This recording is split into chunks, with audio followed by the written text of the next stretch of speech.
نحمده ونصلي على رسوله الكريم أما بعد فأعوذ بالله من الشيطان الرجيم بسم الله الرحمن الرحيم رب اشرح لي صدري ويسر لي أمري واحلل عقدة من لساني يفقهوا قولي الحمد لله المحمود بجميع المحامد تعظيما وتشريفا وثناء المتصف بصفات الكمال عزة وقوة وكبرياء وبه نؤمل دفع الكروب شدة وبلاء۔ ہر قسم کی حمد اللہ کے لیے ہے جو تعظیم بجا لانے اور شرف بخشنے اور تعریف کے اعتبار سے تمام تعریفوں کے ساتھ تعریف کیا ہوا ہے، جو غلبے، قوت اور بڑائی کی صفات کمال کے ساتھ متصف ہے، اور ہم اسی سے سختیوں اور آزمائشوں کی مصیبت کے چھٹ جانے میں اپنی آرزوئیں وابستہ کرتے ہیں۔ دعا مانگنے سے پہلے اللہ کی حمد و ثنا کرنی چاہیے، اور اس کی دلیل ہمیں انبیاء علیہم السلام کی دعاؤں میں بھی ملتی ہے۔ وہ دعا جس کے ذریعے یونس علیہ السلام نے اللہ سے مدد چاہی اور مشکل سے نکلے، اس میں بھی اللہ کی تعریف تھی، لا الہ الا انت سبحانک۔ وہ دعا جس کے ذریعے ابراہیم علیہ السلام آگ سے صحیح سلامت نکلے، اس کے اندر بھی اللہ کی تعریف تھی، حسبی اللہ و نعم الوکیل، نعم الوکیل، کتنا اچھا کارساز ہے اللہ کی تعریف۔ وہ دعا جو نبی صلی اللہ علیہ وسلم تکلیف کے موقع پر مانگا کرتے تھے، اس میں بھی اللہ کی تعریف ہوتی تھی، لا الہ الا اللہ العظیم الحلیم، لا الہ الا اللہ رب السماوات والارض ورب العرش العظیم۔ تو ہمیں زندگی میں یہ اصول بنا لینا چاہیے کہ جب بھی ہم دعا کریں، اور خاص طور پر وہ دعائیں جن کے قبول ہونے کے لیے ہم بہت ڈیسپریٹ ہوتے ہیں، تو سب سے پہلے اللہ سبحانہ تعالیٰ کی تعریف کے کلمات کہیں، اللہ سبحانہ تعالیٰ کے خوبصورت ناموں کے ساتھ اللہ کو پکاریں، اور پھر اس کے بعد دعا مانگیں۔ اور دوسری چیز درود شریف، اللہم صلی علی محمد وعلی آل محمد کما صلیت علی ابراہیم وعلی آل ابراہیم انک حمید مجید، اللہم بارک علی محمد وعلی آل محمد کما بارکت علی ابراہیم وعلی آل ابراہیم انک حمید مجید۔ پروگرام قریب و مجیب کے سلسلے میں آج ہم دشمن سے حفاظت کی دعاؤں کے بارے میں پڑھیں گے۔ دشمن سے حفاظت، تو سب سے پہلی دعا سورۃ الممتحنہ کی دعا ہے جو ابراہیم علیہ السلام نے مانگی۔ ارشاد باری تعالیٰ ہے، اے ہمارے رب، کبھی اور تیری ہی طرف رجوع کیا اور تیری ہی طرف لوٹنا ہے۔ اے ہمارے رب، تو ہمیں ان لوگوں کے لیے یعنی آزمائش نہ بنا جنہوں نے کفر کیا، اور اے ہمارے رب ہمیں بخش دے، بے شک تو ہی بہت زبردست خوب حکمت والا ہے۔ یہ دعا ابراہیم علیہ السلام اور ان کے ساتھیوں کی دعا ہے جب انہوں نے اپنی قوم سے اظہار برات کرتے ہوئے کہا تھا، انا براء منکم ومما تعبدون من دون اللہ کفرنا بکم وبدا بیننا وبینکم العداوۃ والبغضاء ابدا حتی تؤمنوا باللہ وحدہ۔ بے شک ہم تم سے اور ان تمام چیزوں سے بری ہیں جنہیں تم اللہ کے سوا پوجتے ہو، یعنی ہم بتوں کی عبادت نہیں کریں گے۔ اب جب ان کے درمیان یہ اختلاف واقع ہوا تو پھر انہوں نے کہا، ہم تمہیں نہیں مانتے، اور ہمارے درمیان اور تمہارے درمیان ہمیشہ کے لیے دشمنی اور بغض ظاہر ہو گیا، یعنی اس بنا پر کہ تمہارا دین الگ ہو گیا اور ہمارا دین الگ ہو گیا، ہم تم ایک نہیں۔ لہذا ابراہیم علیہ السلام کی قوم تو کیا، خود ابراہیم علیہ السلام کے والد ان کے دشمن بن گئے تھے۔ اب ایسے موقع پر کیا کرنا چاہیے؟ جب اپنے بھی پرائے ہو جائیں، جب اپنے رشتہ دار بھی چھوڑ دیں، اپنے والدین چھوڑ دیں، اپنے بہن بھائی چھوڑ دیں، اپنا کنبہ قبیلہ خاندان چھوڑ دیں، اپنے ملک کے لوگ آپ سے دشمنی رکھ بیٹھیں، تو پھر انسان ایسے میں کہاں پناہ لے؟ ربنا علیک توکلنا، اپنے رب کی طرف رجوع کرے۔ تو جب بھی انسان کو شدید مخالفت کا سامنا ہو، خاص طور پر دین کی وجہ سے، تو اس کو چاہیے کہ وہ اپنے رب کی طرف رجوع کرے۔ تو یہاں پر ہم دیکھتے ہیں کہ اللہ تعالیٰ اس بات کا ذکر فرما رہے ہیں کہ ابراہیم علیہ السلام اور ان کے ساتھیوں نے ان لوگوں کو جو شرک میں پڑے ہوئے تھے، ان لوگوں سے قول اور فعل سے اپنی برات کا اظہار کیا کہ ہم تمہارے اس کام کو بالکل غلط سمجھتے ہیں، اور اس وقت تک ہم تمہارا ساتھ نہیں دیں گے جب تک تم اللہ وحدہ لا شریک لہو پر ایمان نہ لاؤ، اکیلے اسی پر، اور صرف اس کی عبادت نہ کرو۔ تو اس کے بعد انہوں نے اللہ تعالیٰ کی بارگاہ میں اللہ تعالیٰ کے اچھے ناموں کے ساتھ اللہ کا وسیلہ، یعنی اچھے ناموں اور اچھے اعمال کے ساتھ وسیلہ پکڑا اور اللہ سبحانہ وتعالیٰ سے دعا کی۔ تو اس میں آپ دیکھیے کہ ایک تو اللہ سبحانہ تعالیٰ پر وہ توکل کر رہے ہیں اور اس کی طرف رجوع کر رہے ہیں، اللہ توکلنا، اور اسی کی طرف ہمارا رجوع ہے، وَإِلَيْكَ أَنَبْنَا، اور تیری ہی طرف ہم لوٹ کر آتے ہیں۔ اور دوسری طرف آخرت کے دن پر جو ان کا ایمان ہے، یعنی آخرت کے دن پر ایمان کے اس دن ہماری بخشش فرما دینا۔ تو اس صورت میں انسان جب اپنے ایمان کا وسیلہ دیتا ہے اور اپنے نیک اعمال کا وسیلہ دیتا ہے تو بھی دعا قبول ہوتی ہے۔ جہاں تک ربنا علیک توکلنا کا تعلق ہے تو اس میں دراصل اپنے معاملات کو اللہ کے سپرد کرنا ہے، اللہ سبحانہ و تعالیٰ کے سامنے اپنی بے بسی کا اظہار کرنا ہے۔ یا اللہ میرے ہاتھ میں تو کچھ نہیں، میں تو اپنے آپ کو پروٹیکٹ نہیں کر سکتا، تو ہی مددگار ہے، لہٰذا ہمارے تمام کاموں میں تو ہمارا والی وارث بن جا، چھوٹے کام ہوں یا بڑے کام ہوں۔ میں نے اپنے تمام معاملات تیرے سپرد کیے۔ اور اس میں آپ دیکھیے کہ آغاز ہو رہا ہے ربنا سے، اے ہمارے رب، یعنی سب سے پہلے اللہ کو اپنا رب ماننا کہ وہی ہمارا پیدا کرنے والا ہے، وہی مالک ہے، وہی خالق ہے، وہی بگڑی بنانے والا ہے، لہذا ربنا۔ اور پھر وَإِلَيْكَ أَنَبْنَا، تیری طرف ہم لوٹتے ہیں، کسی اور کی طرف نہیں جا رہے، ہم مدد کے لیے تجھے پکار رہے ہیں، ہمیں تیری مدد چاہیے۔ وَإِلَيْكَ الْمَصِيرُ، اور واپس تیری ہی طرف لوٹنا، یعنی قیامت کے دن، آخرت کے دن ہم تیرے ہی پاس آئیں گے۔ تو یہاں پر وَإِلَيْكَ کو پہلے لایا گیا، یعنی صرف اور صرف تیری طرف ہمارا توکل، ہمارا رجوع، ہمارا لوٹنا صرف تیری طرف ہے، ہمیں تجھ پر ہی کامل بھروسہ ہے اور پورا یقین ہے کہ تو ہی ہماری مدد کرے گا۔ ربنا لا تجعلنا فتنة للذین کفروا، اے ہمارے رب ہمیں ان لوگوں کے لیے جنہوں نے کفر کیا فتنہ نہ بنانا۔ فتنہ کا لفظ جو ہے یہ فتنہ سے ہے، فتنہ کا معنی ہوتا ہے سونے کو آگ میں ڈالنا تاکہ اس کا کھرا پن کھوٹے پن سے ظاہر ہو جائے، یعنی اس کی میل کچیل الگ ہو جائے اور خالص سونا باہر نکل آئے۔ پھر اس لفظ کا اطلاق جو ہے وہ آزمائش اور امتحان پر ہوتا ہے۔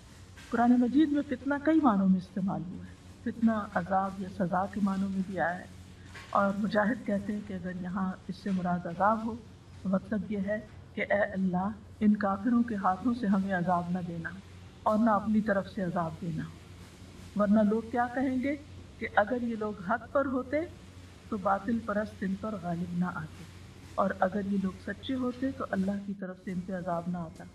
تو ہمارا دین ہمارے لیے یعنی حفاظت کا ذریعہ بنے، نہ کہ آزمائش کا ذریعہ بنے۔ فتنہ کا ایک معنی غلبہ بھی ہے۔ قتادہ کہتے ہیں کہ ابراہیم علیہ السلام نے دعا مانگی کہ اے اللہ تو ان کو ہم پر غلبہ عطا نہ کرنا، کیونکہ وہ تعداد میں بہت زیادہ تھے، پوری قوم ایک طرف تھی اور یہ 2-3 لوگ ایک طرف تھے، کہ یہ ہم پر غالب نہ آ جائیں۔ اور ویسے بھی جو میجورٹی ہوتی ہے وہ اتھارٹی خود بخود ہی بن جاتی ہے، لوگ عام طور پر پھر اسی کی طرف چل پڑتے ہیں کہ اتنے سارے لوگ بیوقوف ہو گئے ہیں، کیا وہ غلط کہتے ہیں، لہٰذا وہ ان کی طرف راغب ہو جاتے ہیں۔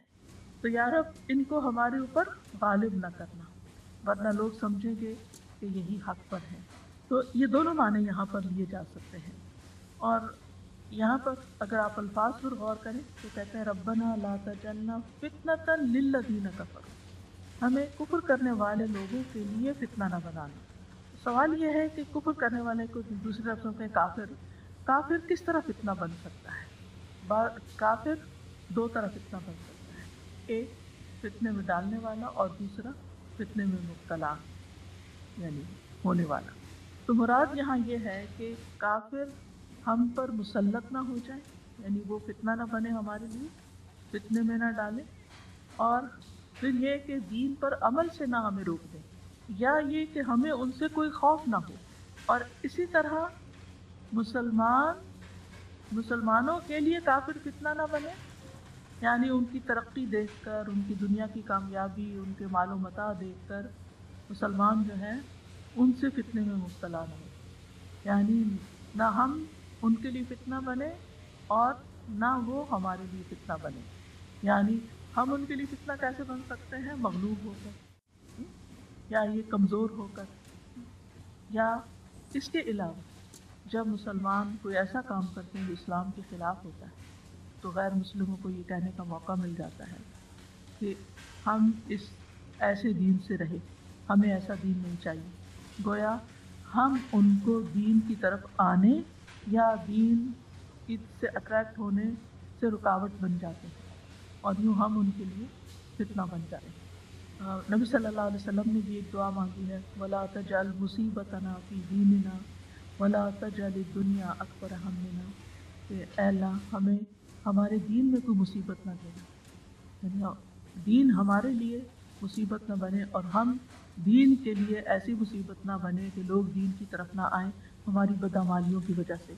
اور ویسے بھی آپ دیکھیں کہ وَالْفِتْنَةُ أَكْبَرُ مِنَ الْقَتْلِ، فتنہ جو ہوتا ہے وہ قتل سے بھی بڑی چیز ہے۔ ایک اور جگہ آتا ہے وَالْفِتْنَةُ أَشَدُّ مِنَ الْقَتْلِ، فتنہ قتل سے بھی زیادہ سخت چیز ہے۔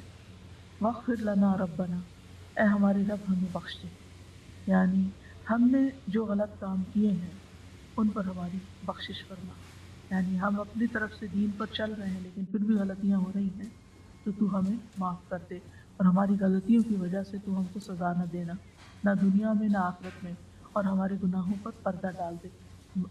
یعنی کہ غفارہ کا مطلب ہوتا ہے ڈھانک دینا، یعنی ہمارے عیب چھپا دے، وہ عیب کہ جو دوسروں کے لیے فتنہ بن سکتے ہیں اور دوسرے ہماری وجہ سے دین کی طرف آنے سے رک سکتے ہیں۔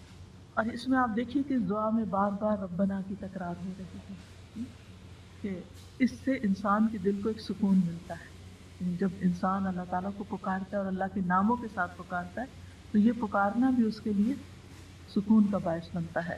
اور اسی طرح انسان بار بار اپنی عاجزی کا بھی اظہار کرتا ہے، یا اللہ ہم کچھ نہیں، تو ہی ہمارا رب ہے، تو ہی ہمارے لیے راستہ نکالے گا۔ انک انت العزیز الحکیم، بے شک تو غالب ہے، حکمت والا ہے۔ یعنی ہم تجھ سے کیوں مانگتے ہیں؟ کیونکہ تو ایسی ہستی ہے جسے کوئی شکست نہیں دے سکتا، تو ہی سب پر اوور پاور کرتا ہے اور کوئی تجھے ہرا نہیں سکتا، کوئی تجھ سے جیت نہیں سکتا۔ اور الحکیم، تیرے سارے فیصلے حکمت پر مبنی ہیں، تو جو کچھ کرتا ہے وہ بالکل درست کرتا ہے، اس لیے ہم تیری ہی طرف رجوع کرتے ہیں۔ یہاں اللہ تعالیٰ کے غلبے کو حکمت کے ساتھ ملا کر بیان کیا گیا ہے کہ بعض اوقات کسی کے پاس طاقت ہوتی ہے، غلبہ ہوتا ہے اور وہ اس کو مس یوز کرتا ہے، لیکن اللہ سبحانہ وتعالیٰ ایسا نہیں کرتا، وہ اپنے قوت کو، قدرت کو، طاقت کو، قضاء و قدر، ہر چیز کو حکمت کے ساتھ بندوں پر نافذ کرتا ہے۔ تو اس دعا کے اندر بہت سی سیکھنے کی باتیں ہیں۔ پہلی بات یہ کہ مشکل وقت میں اللہ سبحانہ وتعالیٰ ہی کی طرف رجوع کرنا چاہیے۔ جب دنیا والے حالات تنگ کر دیں، زندگی تنگ کر دیں اور آپ کو اپنے آس پاس کوئی مددگار نظر نہ آتا ہو، آپ تنہا ہو اپنی سوچ میں، اپنے خیال میں، اپنے کام میں، یا غموں کا آپ کے اوپر ایک طوفان آ جائے، یا کسی بھی طرح آپ اپنے آپ کو تنہا یا مصیبت زدہ سمجھیں، تو رب کی طرف رجوع کریں، خصوصاً جب دشمن آپ پر غالب آنے لگے، جو آپ کے مخالف ہیں، جو آپ کے حاسد ہیں، جو آپ کے لیے برا چاہتے ہیں، جب وہ آپ کے اوپر چھانے لگے تو پھر آپ یہی دعا پڑھیں۔ پھر دوسرا یہ کہ جب دعا کریں تو اپنے نیک اعمال کو وسیلہ بنائیں، کیونکہ یہ دعاؤں کی قبولیت کا باعث بنتا ہے۔ اور دعا کی مناسبت سے اللہ تعالیٰ کے اسماء حسنہ کا ذکر کریں، یعنی اگر کوئی چیز، کوئی راستہ نہیں کھل رہا تو آپ کو یا فتاح، اے کھولنے والے۔ اسی طرح اگر رزق کی تنگی ہے تو یا رزاق۔ اسی طرح باقی جو اللہ تعالیٰ کے نام ہیں وہ حسب ضرورت، حسب موقع ان کے ساتھ اللہ تعالیٰ کو پکارا جا سکتا ہے۔ پھر یہ کہ ایسے مواقع پر اپنی اللہ تعالیٰ سے اپنی بخشش بھی مانگنی چاہیے، کہ کہیں ایسا تو نہیں کہ ہم اپنے گناہوں کی وجہ سے اللہ کی مدد سے محروم ہیں یا روک دیے گئے ہیں۔ یعنی اللہ کی مدد تو اور اللہ کی رحمت تو عام ہے، لیکن کس تک نہیں آتی؟ جس کے بیچ میں اللہ اور بندے کے بیچ میں حجاب ہوتا ہے یا رکاوٹ ہوتی ہے، اور وہ حجاب گناہوں کی وجہ سے ہوتا ہے۔ پھر اسی طرح یہ ہے کہ دعا میں سب سے اہم مقصد جو ہو اس کو پہلے بیان کرنا چاہیے. یعنی جیسے انہوں نے فساد پھیلانے والے لوگوں کے مقابلے میں اپنی حفاظت، نجات اور اپنے دین کی حفاظت کی دعا کی، اور پھر یہ کہ دعا میں بار بار اللہ تعالیٰ کی صفت ربوبیت کی تکرار بھی کی جا سکتی ہے. یعنی بار بار یا رب، ربنا، ربی، یعنی بار بار انسان دعا کے اندر، ہر بات کے اندر یا رب یا رب یا رب اس کی تکرار کرے، زیادہ دفعہ بھی اس کو پکارے. اور اللہ تعالیٰ کی جو ربوبیت ہے وہ دو طرح کی ہوتی ہے، ایک عام ربوبیت ہوتی ہے اور ایک خاص ربوبیت ہوتی ہے. عام ربوبیت ساری مخلوق کو حاصل ہے، انسان، جن، چرند پرند، حیوان، فرشتے، اللہ سب کا رب ہے. لیکن خاص ربوبیت اللہ کے مومن بندوں کو حاصل ہوتی ہے جب وہ اللہ کے اسلام کے ساتھ وسیلہ پکڑتے ہیں اور اللہ سے دعائیں مانگتے ہیں تو پھر ان کی دعائیں قبول ہوتی ہیں. اور دعا جو ہے وہ نیک لوگوں کا ہتھیار ہے. یعنی دشمن کے مقابلے میں دعا جو ہے وہ ایک ہتھیار کی حیثیت رکھتی ہے. یعنی جب آپ کے پاس کسی کا مقابلہ کرنے کے لیے کچھ بھی نہیں، آپ خالی ہاتھ ہیں، آپ کمزور ہیں، دعا آپ کو سب سے زیادہ اسٹرینتھ دیتی ہے، آپ کے اندر قوت پیدا کرتی ہے. اور دعا کرتے ہوئے انسان کو وجہ بھی بتانی چاہیے کہ اللہ تعالیٰ میں آپ سے کیوں مانگ رہا ہوں. جیسے میں کہا نا کہ انک انت العزیز الحکیم، ہم تیری طرف اس لیے آئے ہیں کہ تو غالب ہے، تو حکمت والا، تو سب کچھ کر سکتا ہے. حکیم کا ایک معنی حاکم بھی کیا گیا، یعنی حکم تیرا ہی چلتا ہے، اس لیے ہم تیری طرف رجوع کرتے ہیں، تجھ پر بھروسہ کرتے ہیں، کیونکہ ہمارا یہ یقین ہے کہ تو کر سکتا ہے. اسی طرح آپ دیکھیے کہ پیغمبروں کی دعاؤں سے ہمیں یہ پتہ چلتا ہے کہ جب وہ دعا مانگتے تھے تو وہ جزیات کے ساتھ بھی دعا مانگتے تھے. یعنی وہ کس طرح کہ جو ان پر اللہ کی نعمتیں ہوتی تھی ان کا ذکر کرتے. مثلا یوسف علیہ السلام نے دعا مانگی، ربی قد آتیتنی من الملک وعلمتنی من تأویل الاحادیث فاطر السماوات والارض انت ولی فی الدنیا والآخرہ توفنی مسلما والحقنی بالصالحین. اب اس میں آپ دیکھیں دو چیزیں ہیں. سب سے پہلے انہوں نے کہا کہ اللہ تو نے مجھے ملک دیا، یہ بادشاہت دی، دنیا کی نعمت کا ذکر کیا، بول کے منہ سے کہا. اور پھر وعلمتنی من تأویل الاحادیث، باتوں کی تعویل اور حکمت سکھائی مجھے، خوابوں کی تعبیر کا علم عطا کیا. یعنی علم بھی دیا، بادشاہت بھی دی، کہ دو بڑی نعمتیں تھیں ان کا ذکر کیا. اور پھر اللہ تعالیٰ کی یعنی صفات کے ساتھ اس کو پکارا، فاطر السماوات انت ولی، فاطر اور ولی، انت ولی دنیا والآخرہ. آخر میں اپنی حاجت پیش کر دی، توفنی مسلما والحقنی بالصالحین. میری دو نعمتوں کا ذکر کیا، دو چیزیں مانگی، توفنی مسلما، مجھے اسلام کی حالت میں فوت کرنا، اور میری تمنا یہ ہے والحقنی بالصالحین، اور نیک لوگوں کا ساتھ دینا. کیونکہ یہ بڑی زبردست دعاؤں میں سے، اس سے بڑی انسان کی کوئی خوش قسمتی نہیں کہ اس کی زندگی بھی نیک لوگوں کے بیچ میں ہو اور اس کی موت بھی نیک لوگوں کے بیچ میں ہو. اسی لیے ہم دعا مانگتے ہیں وَتَوَفَّنَا مَعَ الْأَبْرَارِ، کہ اللہ ہمیں نیک لوگوں کے ساتھ فوت کرنا. انسان جب آخری وقت میں نیک لوگوں کے ہاتھوں میں ہوتا ہے، وہ اس کو کلمہ پڑھوائیں گے، وہ اس کو اللہ کا ذکر کریں گے، وہ فضول فالتو باتیں نہیں کریں گے، اور اس طرح اس شخص کا خاتمہ خیر کے ساتھ ہوگا.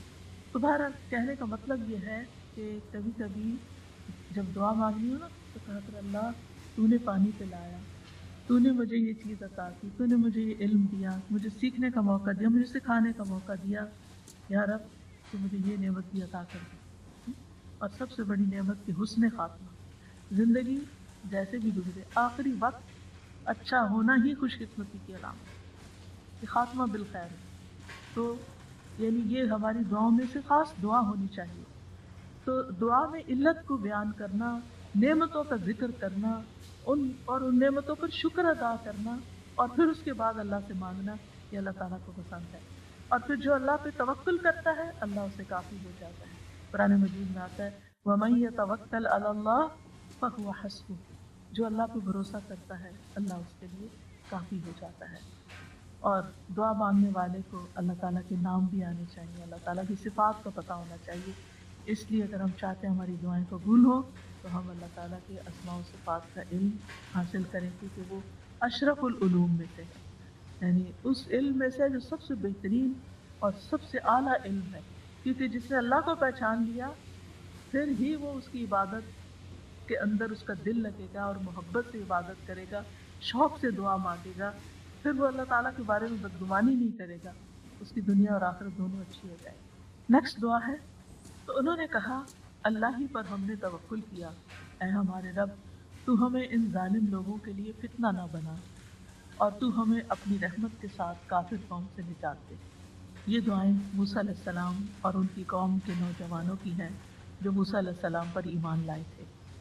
اللہ تعالیٰ نے موسیٰ علیہ السلام کو واضح نشانیاں دے کر فرعون اور اس کی قوم کی طرف بھیجا تھا جو بنی اسرائیل پر بہت ظلم و ستم کر رہے تھے، لیکن موسیٰ علیہ السلام کے واضح معجزات، چمکتا ہاتھ، عصا کا اژدہا بن جانا اور دیگر معجزات دیکھ کر بھی اور پھر خاص طور پر جادوگروں کی شکست کھانے کے باوجود وہ ایمان نہیں لائے، یعنی فرعون اور اس کے سردار جو تھے، سوائے اس کی قوم کے چند نوجوان لوگوں کے۔ اور دوسری طرف فرعون کا ظلم اور بڑھ گیا، بجائے اس کے کہ وہ معجزے دیکھ کر ایمان لے آتا اور زیادہ ظالم بن گیا۔ تو بنی اسرائیل نے موسیٰ علیہ السلام سے شکوہ کیا کہ آپ کے آنے سے پہلے بھی ہمیں اذیتیں دی ہیں، ہم سمجھتے تھے کہ آپ آئے ہیں اب ہماری نجات ہوگی، اب پھر ہمارے اوپر فتنہ آ گیا ہے، مصیبت آ گئی ہے۔ تو موسیٰ علیہ السلام نے ان کو صبر اور توکل کی تلقین کی کہ اگر تم واقعی مسلمان ہو اور تمہارا یہ دعویٰ ہے کہ تم اللہ پہ ایمان رکھتے ہو تو پھر اسی پہ بھروسہ کرو، وہ ضرور تمہیں نجات عطا کرے گا۔ موسیٰ علیہ السلام کی قوم کے نوجوانوں نے یعنی موسیٰ علیہ السلام کی نصیحت کو نہ صرف یہ کہ قبول کیا بلکہ اس کے مطابق دعا بھی مانگی، زبان سے بھی اقرار کیا کہ ہم صرف اللہ ہی پر توکل کرتے ہیں، اور اے اللہ ہمیں ظالم لوگوں کے لیے فتنہ نہ بنانا کہ وہ ہم پہ غالب آ جائیں اور وہ یہ سمجھنے لگے کہ وہی حق پر ہے، کیونکہ ظالم دشمن جب غالب آتا ہے تو وہ سمجھتا ہے کہ وہ اپنے آپ کو جسٹیفائی کر لے، اپنی کامیابی کو سبب سمجھتا ہے، اپنی کامیابی کو وجہ سمجھتا ہے اپنے حق پر ہونے کی کہ میں ہی حق پر ہوں۔ تو انہوں نے کہا کہ یا رب ہمیں ان کے ہاتھوں عذاب نہ دے اور اس کافر قوم سے نجات دے۔ تو یہاں بھی آپ دیکھیں کتنا فاصلہ ہے زمانی ابراہیم علیہ السلام اور موسیٰ علیہ السلام کے بیچ میں، لیکن کتنی سملیرٹی ہے دونوں پیغمبروں کی تعلیم میں اور ان کے ماننے والوں کی دعاؤں میں۔ تو پیغمبر جو ہیں وہ اپنی قوم کو ہمیشہ توکل کا درس دیتے ہیں، اور یہ حقیقت ہے اگر آپ مسلمان بن کے جینا چاہتے ہیں نا تو یہ پاسبل ہی نہیں کہ اللہ تعالیٰ کی مدد کے بغیر کر سکتے، کیونکہ دنیا میں بہت مشکلات ہیں، گھر کے اندر بھی ہیں، باہر بھی ہیں، مخالفتیں بھی ہیں، بہت کچھ ہے۔ تو جب آپ کا اللہ تعالیٰ کے ساتھ ایک مضبوط رابطہ ہو جاتا ہے تو پھر آپ بے خوف ہوتے ہیں، پھر آپ امن میں آ جاتے ہیں، پھر آپ پرسکون ہو جاتے ہیں کہ کوئی ہے جو میرے معاملات کو دیکھ لے گا۔ امام ابن قیم کہتے ہیں کہ اللہ پر توکل کرنے کی دو قسمیں ہیں۔ نمبر 1، دنیاوی حاجتوں کے حصول اور دنیاوی تکلیفوں کو ہٹانے میں اللہ پر توکل، یعنی دنیا کی کوئی مشکل ہے تو اس کے لیے آپ اللہ کی طرف رجوع کریں۔ دوسرا ہے اللہ کی پسند اور رضا کے حاصل کرنے کے لیے اللہ پہ توکل کرنا، کہ اللہ سبحانہ وتعالیٰ کی رضا حاصل کرنے کے لیے اللہ کی طرف رجوع کرنا۔ اب اس چیز کو حاصل کرنے کے لیے جس کو اللہ پسند کرتا ہے، یعنی ایمان میں ترقی ہے، یقین میں اضافہ ہے، اسلام کی طرف دعوت ہے، عبادات کو بہترین طریقے سے کرنے کی توفیق ہے، تو یہ ساری چیزیں اللہ سبحانہ وتعالیٰ ہی کی توفیق سے ہوتی ہیں۔ تو دونوں صورتوں میں انسان کو اللہ کافی ہو جاتا ہے، یعنی جب بندہ اللہ پہ توکل کرتا ہے جیسے کہ توکل کرنے کا حق ہے تو اللہ اس کو کافی ہو جاتا ہے، اور ضروری نہیں کہ انجام اس صورت میں ہو جس کو آپ پسند کرتے ہیں، بلکہ انجام اس صورت میں ہوتا ہے جس کو اللہ پسند کرتا ہے، جس کے ساتھ وہ راضی ہوتا ہے۔ تو موسیٰ علیہ السلام نے اپنی قوم سے کہا تھا کہ تم توکل کرو، تو انہوں نے فوراً بات مانی، فوراً بات قبول کی کہ ہم نے توکل کر لیا۔ اور یہاں بھی آپ دیکھیں کہ دعا میں جتنی بھی باتیں ہیں ان سب میں سب سے پہلے توکل ہی کی بات کی، توکل کو مقدم رکھا۔ ربنا لا تجعلنا فتنة للقوم الظالمین، اے ہمارے رب ہمیں ظالم قوم کے لیے فتنہ نہ بنا۔ پیچھے اس کی وضاحت ہو چکی ہے کہ ان کو ہم پر مسلط نہ کرنا کہ وہ ہمیں تکلیفیں پہنچائیں، یہاں تک کہ ہمیں ہمارے دین سے پھیر دیں، اور ہمیں ان کے لیے فتنہ نہ بنا کہ وہ ہماری وجہ سے دین سے پھر جائیں یا دوسروں کو دین سے پھیر دیں، اور وہ یہ کہیں کہ اگر یہ لوگ حق پر ہوتے تو ہم پر مسلط نہ کیے جاتے اور ہم ان کو تکلیف نہ پہنچاتے۔ وَنَجِّنَا بِرَحْمَتِكَ مِنَ الْقَوْمِ الْكَافِرِينَ، اور ہمیں اپنی رحمت کے ساتھ کافر قوم سے نجات دے دے، ہم ان سے بچنا چاہتے ہیں کیونکہ فرعون کا ظلم بڑھ چکا تھا۔ اب یہاں پر انہوں نے اللہ تعالیٰ کی رحمت کو وسیلہ بنایا ہے، یعنی دعا کی قبولیت میں ایک چیز یہ ہوتی ہے کہ آپ اللہ تعالیٰ کے کسی نام کو وسیلہ بنائیں یا کسی اپنے نیک کام کو وسیلہ بنائیں یا پھر اللہ تعالیٰ کی کسی صفت کو وسیلہ بنائیں، اور اس میں خاص طور پر اللہ تعالیٰ کی رحمت، کیونکہ اس سے انسان کی مصیبتیں دور ہوتی ہیں۔ یعنی جب انسان کہتا ہے نا کہ یا اللہ یا رحمان یا رحیم یا حی یا قیوم برحمتک استغیث ونجنا برحمتک، تو جہاں جہاں رحمت کا ذکر ہے وہاں اس رحمت کی وجہ سے اللہ تعالیٰ کی یعنی پھر جب ہم پکارتے ہیں تو اللہ کی رحمت جوش میں آتی اور اللہ تعالیٰ مہربانی فرماتا ہے۔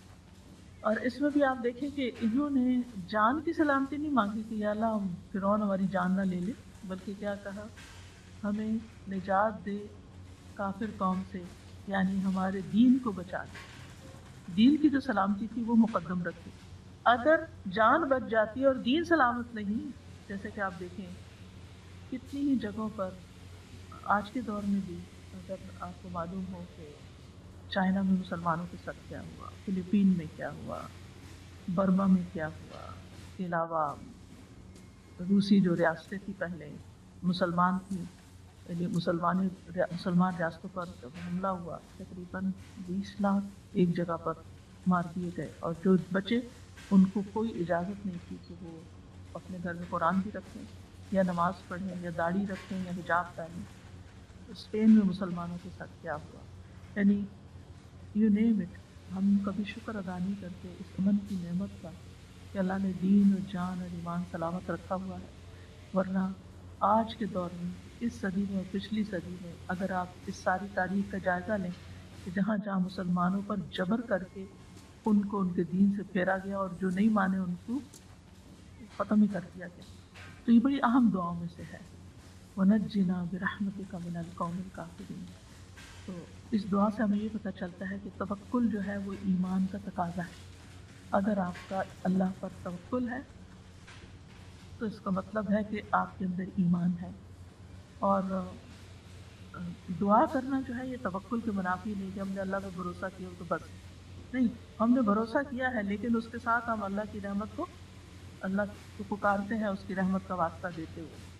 اور دعا میں ربنا علی اللہ توکلنا، اللہ پر ہم نے توکل کیا، تو یہ توکل کرنا ایک عبادت ہے، دل کی عبادت ہے، یہ عبادت کا ایک وسیلہ دے رہے ہیں کہ اللہ چونکہ ہم نے تجھ پہ توکل کیا ہے لہٰذا تو ہمیں دشمنوں سے نجات دے۔ اور ویسے بھی یہ کہ فتنوں سے پناہ مانگتے رہنا چاہیے کہ اللہ تعالیٰ ہمیں عافیت میں رکھے اور کسی فتنے میں مبتلا نہ کرے، کیونکہ فتنہ انسان کے دین، ایمان، ہر چیز کے لیے نقصان دہ ہوتا ہے۔ کبھی بھی فتنوں میں نہ کودیں۔ نبی صلی اللہ علیہ وسلم کی دعاؤں میں سے تھا نعوذ باللہ من الفتن ما ظہر منها وما بطن، ہم اللہ کی پناہ لیتے ہیں فتنوں سے بچنے کے لیے، جو ظاہری ہیں اور جو چھپے ہوئے ہیں، ہر طرح کے۔ اس دعا سے بھی یہ پتہ چلتا ہے کہ مومن کے اوپر جب حالات مشکل ہو جاتے ہیں تو اس کا طرز عمل کیا ہوتا ہے اور وہ کس طرح اللہ تعالیٰ کی طرف رجوع کرتا ہے اور اللہ کے ہاں پناہ لیتا ہے۔ اور اس میں اس دعا کے ساتھ بھی مشابہت ہے جو نوح علیہ السلام نے مانگی تھی، رب ان قومی کذبونی فافتح بینی وبینہم فتحا ونجنی ومن معی من المؤمنین۔ اے میرے رب، بے شک میری قوم نے مجھے جھٹلا دیا ہے، بس تو میرے درمیان اور ان کے درمیان فیصلہ کر دے، کھلا فیصلہ، اور مجھے اور میرے ساتھ جو ایمان والے ہیں انہیں بچا لے۔ یہ نوح علیہ السلام کی دعا بھی اس دعا سے ملتی جلتی ہے، جس میں وَنَجِّنَا مِنَ الْقَوْمِ الظَّالِمِينَ، تو انہوں نے کہا تھا وَنَجِّنِي وَمَن مَّعِيَ مِنَ الْمُؤْمِنِينَ۔ اب سوال یہ پیدا ہوتا ہے کہ ہمارے دشمن کون ہیں؟ تو سب سے بڑا دشمن تو شیطان ہے، ٹھیک ہے؟ شیطان کے وسوسے اور شیطان کی چالیں جو انسان کو کسی نہ کسی طرح اپنے گھیرے میں لیتی رہتی۔ تو اللہ تعالیٰ قرآن مجید میں فرماتے ہیں ان الشیطان لکم عدو فاتخذوہ عدوا، بے شک شیطان تمہارا دشمن ہے، تم اسے دشمن سمجھو۔ اس دشمن کو پہچاننا بھی ضروری ہے اور اس سے بچنا بھی ضروری ہے۔ پھر اسی طرح وہ لوگ جو اپنے کفر میں سخت اور پکے ہوتے ہیں وہ ایمان لانے والوں کے دشمن بن جاتے ہیں۔ اللہ تعالیٰ فرماتے ہیں ان الکافرین کانوا لکم عدوا مبینا، بے شک کافر تمہارے کھلے دشمن ہیں۔ یعنی جیسے نبی صلی اللہ علیہ وسلم کو جنہوں نے انکار کیا اور پھر اس کے بعد چاہے وہ مشرکین مکہ میں سے تھے یا یہود میں سے تھے، اور ان کی دشمنی آپ دیکھتے ہیں کہ کس طرح مختلف طریقوں سے سامنے آئی۔ قرآن مجید کا مطالعہ کریں، کتنی غزوات ہوئیں، کس کس طریقے سے انہوں نے دھوکے دیے۔ پھر اسی طرح آپ دیکھیں کہ منافقین جو ہیں وہ مومنوں کے دشمن ہوتے ہیں۔ قرآن مجید میں آتا ہے سورۃ المنافقون میں ہم العدو فاحذرہم، وہ دشمن ہے ان سے محتاط رہیے، یعنی بچ کے رہیے۔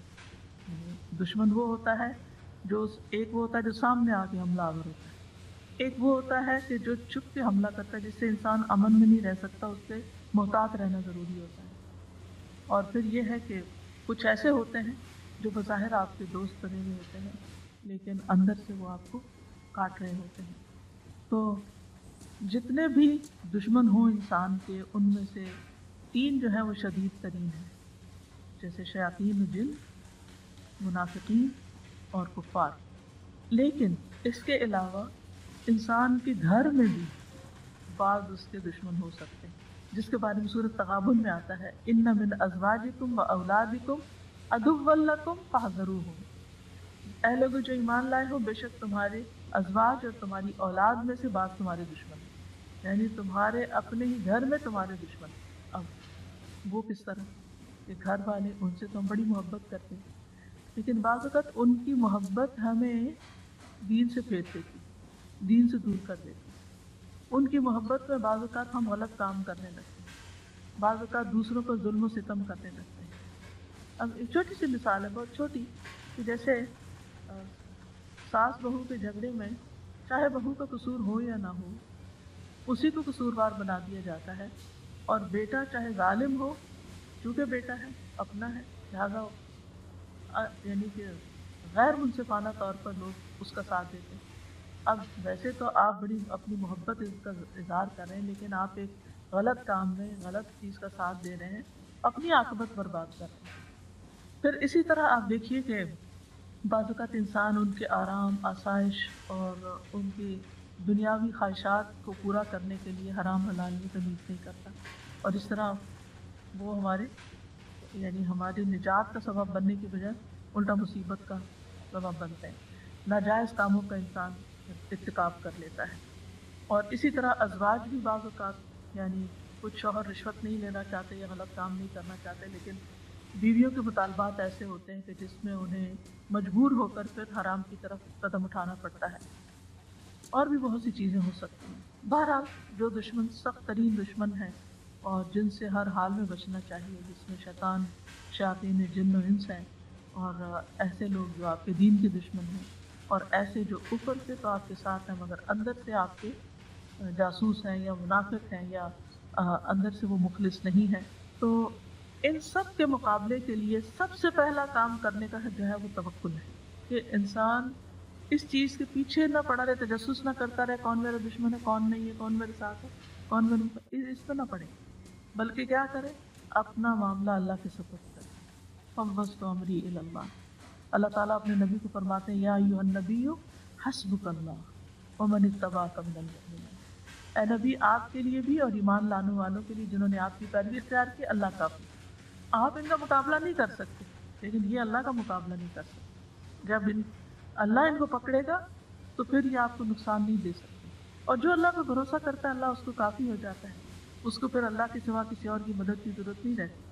اور یاد رکھیے توکل کرنے والے کو اللہ کے اذن کے بغیر کوئی مخلوق نقصان نہیں دے سکتی۔ قل لن یصیبنا الا ما كتب الله لنا هو مولانا وعلى الله فليتوکل المؤمنون، ان سے کہیے ہمیں اگر کوئی مصیبت آئے گی تو بس وہی جو ہمارے مقدر میں لکھی، وہی ہمارا سرپرست ہے، اور مومنوں کو اللہ ہی پر توکل کرنا چاہیے۔ پھر آپ دیکھیں واللہ خیر حافظا، دوسری چیز انسان کو یہ سمجھ چاہیے، حفاظت اللہ ہی کی حفاظت ہے۔ اور اللہ تعالیٰ بہترین حفاظت کرنے والا ہے، جیسا کہ یعقوب علیہ السلام نے اپنے بیٹوں کے بارے میں فرمایا تھا۔ یوسف علیہ السلام کی حفاظت کس نے کی؟ موسیٰ علیہ السلام کی حفاظت کس نے کی؟ جب ان کی ماں نے انہیں کاسکٹ میں ڈال کے دریا کے سپرد کر دیا تھا، کس نے حفاظت کی؟ اللہ نے حفاظت کی۔ یوسف علیہ السلام کو گہرے کنویں میں پھینک دیا گیا، اللہ نے کس طرح بچایا؟ اتنی اوپر سے کوئی چھلانگ بھی لگائے نا خود سے بھی تو حشر ہو جائے بندے کا۔ کہاں یہ تو انہیں پکڑ کے پھینک دیا گیا، تو انہیں پتہ نہیں وہ کہاں گر رہے ہیں۔ کس نے بچایا؟ کوئی ہڈی پسلی نہیں ٹوٹی، کوئی خراش تک نہیں آئی، اللہ نے بچایا۔ پھر ایک لمبی جدائی کے بعد ان کی واپسی ہوئی، اتنے 40 سال کے بعد واپس لوٹے، یعنی ان کے والد۔ تو کس نے ان کو بچایا؟ اللہ نے بچایا۔ 40 سال ماں باپ کے بغیر، اپنی فیملی کے بغیر، مسلمانوں کے بغیر، یعنی وہ جس ملک میں تھا وہاں کوئی مسلم نہیں تھے، کوئی مسجد نہیں تھی، کوئی لیکچر نہیں تھے، کوئی ماحول نہیں تھا، کچھ بھی نہیں تھا، لیکن اپنا ایمان کیسے سلامت رکھا؟ وہاں بھی انہیں یاد تھا کہ وہ کس کی اولاد ہیں، اور انہیں یاد تھا کہ وہ ان کا دین کیا ہے، اور وہ سارے ماحول کے باوجود ایمان پر۔ زلیخا کی شر سے انہیں کس نے بچایا؟ لولا ان رأى برہان ربی، اللہ نے بچایا۔ ابراہیم علیہ السلام کی حفاظت کس نے کی؟ جب کہا گیا حرقوا، اس کو آگ میں جلا دو، وانصروا آلہتکم ان کنتم فاعلین، اور اپنے معبودوں کی مدد کرو اگر تم کچھ کرنے والے ہو۔ قلنا یا نار کونی بردا وسلاما علی ابراہیم، ہم نے کہا ہے آگ تو ابراہیم پر سراسر ٹھنڈک اور سلامتی بن جائے۔ یہ کرنے والا کون تھا؟ اللہ ہی۔ پھر آپ دیکھیے کہ سلیمان علیہ السلام کو اللہ تعالیٰ نے عظیم بادشاہت دی تھی، جنات کو ان کے تابع کر دیا تھا، وہ جو حکم دیتے تھے بجا لاتے تھے، عجیب و غریب کام وہ کر دیتے تھے۔ تو ان کی جو سرکشی تھی اور ان کی جو طاقت تھی، آپ کو معلوم ہے سلیمان علیہ السلام کی مجلس میں کتنا طاقتور جن بیٹھا، جس نے کہا کہ صرف آنکھ جھپکنے کی دیر میں میں ملکہ بلقیس کا تخت اٹھا کے لا سکتا ہوں۔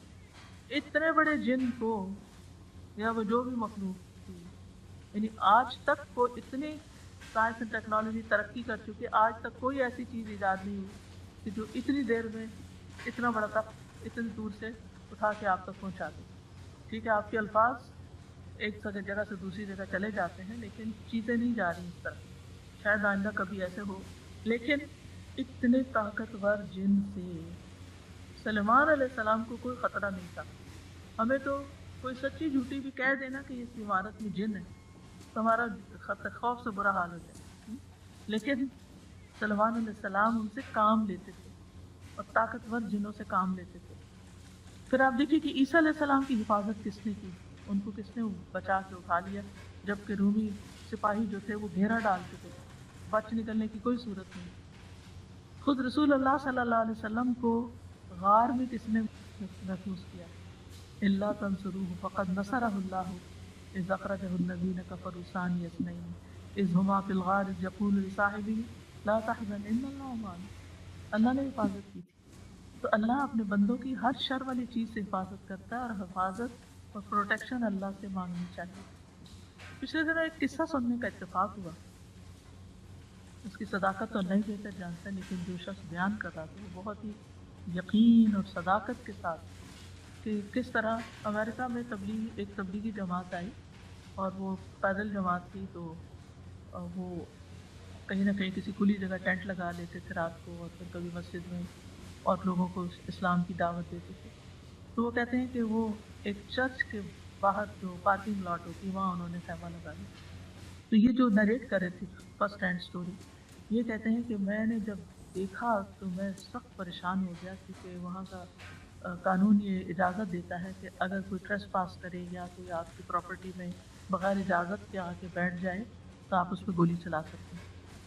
تو کہتے ہیں کہ جب جو ہی مجھے پتا چلا تو میری ٹانگیں کانپ رہی تھی، اور میں فوراً پہنچا کہ آپ جلدی یہاں سے اٹھے ورنہ آپ کی جان خطرے میں ہے۔ کہتے ہیں کہ جو ان کا لیڈر تھا وہ بڑے سکون اطمینان کے ساتھ بیٹھا رہا، مسکراتا رہا، اور اس نے کہا کہ آپ بھی آئیں، بیٹھے کھانا کھائیں، کچھ نہیں ہوتا، اللہ کی زمین ہے اور ہم اس پہ بیٹھے ہیں۔ تو خیر اس کے بعد یہ ہوا کہ وہی بات ہوئی کہ 3-4 ٹرک آ گئے، بہت سارے لوگ آ گئے، انہوں نے گولیاں برسانی شروع کر دی، اور یہ جو صاحب تھے اندر یہ دیکھنے والے بھی اور جو جماعت تھی انہوں نے صرف یہ دعا پڑھی وجعلنا من بین ایدیہم سدا ومن خلفہم سدا فاغشیناہم فہم لا یبصرون. کہتے ہیں کہ ساری گولیاں کہیں اور ہی چلی گئی، ایک گولی ان پہ نہیں چلی. پھر آخر وہ اتر کے آئے وہاں اندر اور دیکھا کہ یہ کیا ہو رہا ہے، تو ان کو تو ایک طرح خراش بھی نہیں آئی. تو وہ کہنے لگے کہ یہ کیا معاملہ ہے. تو انہوں نے کہا کہ یہاں کیوں ہو تم؟ کہا کہ ہم اس طرح مسافر ہیں اور ہم نے اپنا خیمہ یہاں لگایا ہے. تو بہرحال وہ سارا قصہ پورا یہ ہوا کہ وہ بہت زیادہ مرعوب ہوئے. پتہ نہیں کہ مسلمان ہوئے یا نہیں، آگے کی مجھے کہانی نہیں معلوم، لیکن وہ اس بات پر بہت ہی حیران تھے کہ ہم یہ دیکھنے آئے کہ جو اندر لوگ ہیں وہ مرے بھی ہیں کہ نہیں. یہاں تو ایک بھی نہیں، کچھ بھی نہیں ہوا. تو یعنی آج کے دور میں بھی بعض اوقات اس طرح کے واقعات ہو جاتے ہیں کہ کوئی بچہ ہو آخری منزل سے اوپر کئی سٹوری سے گرتا ہے اور وہ بالکل صحیح سلامت ہوتا ہے، اور یعنی بچانے والا اللہ ہے. تو اگر کسی بھی خوف اور دہشت کے موقع پر آپ پورا بھروسہ اللہ پہ کر لیں، اللہ کو پکاریں. اور مچھلی کا قصہ جو یونس علیہ السلام کا وہ تو سب جانتے ہیں. تو مچھلی کے پیٹ میں جا کے باہر نکلنا، اور ریسنٹلی بھی ایک واقعہ پیش آیا ہے اس کی، تو بلکہ میں نے کلپ بھی دیکھا تھا کہ کس طرح وہ اندر سے اس کو نکالا گیا انسان کو. یعنی ہم اگر آپ دیکھیے کہ اس وقت بھی ہمارے آس پاس بہت سے خطرات ہو سکتے ہیں. ہم کہیں چل رہے ہیں، ہم کہیں سفر کر رہے ہیں، ہمیں تو پتہ بھی نہیں ہوتا کہ کس طرح اللہ سبحانہ وتعالیٰ ہماری جان بچا دیتا ہے، کس طرح حفاظت کرتا ہے. جب ہم سو جاتے ہیں ہمیں کچھ پتہ ہوتا ہے ہمارے پاس کون سا کیڑا مکوڑا چل رہا ہے، لیکن کس طرح ایک نظام کے تحت اس نے ہمارے کانوں کو پروٹیکٹ کیا ہوا ہے کہ اندر جو ویکس ہو اتنی کڑوی ہے کہ کوئی کیڑا مکوڑا اندر جانے کی ہمت نہیں کرتا. اس کو دور سے ایسی اسمیل آتی ہے کہ وہ اندر نہیں گھستے سوائے وہ کن کھجور کے جو شاید، لیکن عمومی طور پر آتے ہیں. اسی طرح باقی بھی جنات ہیں، حیوانات ہیں. ہم لوگ تو یہاں بہت ایک پروٹیکٹڈ قسم کے ماحول میں رہتے ہیں، لیکن بہت سے لوگ زمین پہ سوتے ہیں، ان کے پاس چھت نہیں ہوتی، جھگیوں میں سو رہے ہوتے ہیں. کسی وحشی جانور کے آنے سے کوئی چیز روکنے والا دروازہ بھی نہیں ہوتا. جھگیاں ایسی ہوتی ہیں کہ کپڑا ڈالا ہوا ہوتا ہے سامنے، کوئی چیز پروٹیکٹ نہیں کرتی، لیکن اللہ تعالیٰ بچاتا ہے. تو اللہ سبحانہ و تعالیٰ ہی کی حفاظت ہوتی ہے. لہٰذا جتنے بھی مختلف طرح کے ہمارے دل میں خوف ہے نا وہ نکال دینے چاہیے. یہ کہنا کہ اللہ میرا تجھ پر بھروسہ، اور اللہ خیر حافظ، اللہ ہی بہترین حفاظت کرنے والا. لا تحزن ان اللہ معنا، اللہ ہمارے ساتھ ہے. یعنی بعض اوقات ہوتا ہے نا کسی کو گھبراہٹ ہوتی ہے، انزائٹی شروع ہو جاتی ہے، پریشانی شروع ہو جاتی ہے کہ معلوم نہیں اب کیا ہو جائے گا، اب تو میں زندہ نہیں بچ سکتا. لیکن اگر زندگی ہے تو وہ بچا لے گا، اور اگر زندگی نہیں تو کوئی بچا نہیں سکتا.